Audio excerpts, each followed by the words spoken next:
Sa buhay natin ay meron po tayong financial life.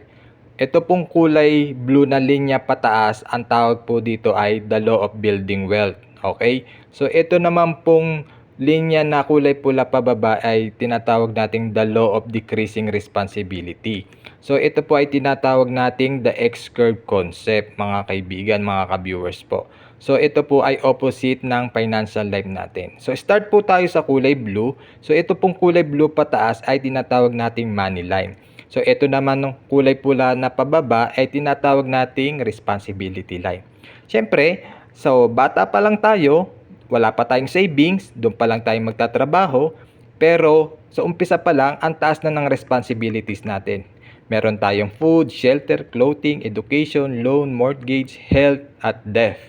Okay? So, kailangan natin magtrabaho para sa pera. At yun po ay tinatawag nating active income. At ang ating active income ay temporary lamang po.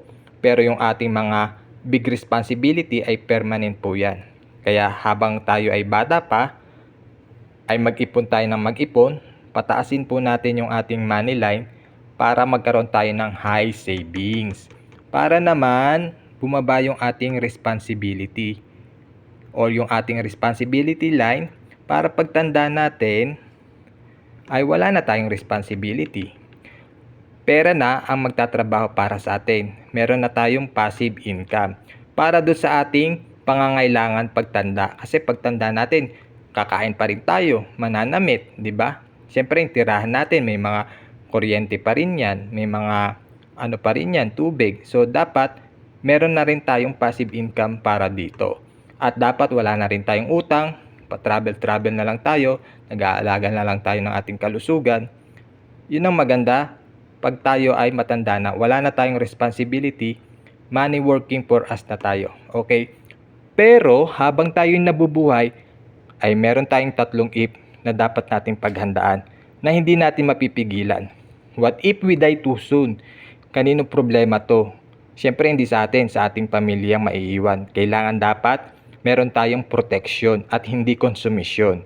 Kailangan meron tayong life insurance o life insurance or instant money na maibibigay sa kanila para hindi mag-downgrade ang buhay nila.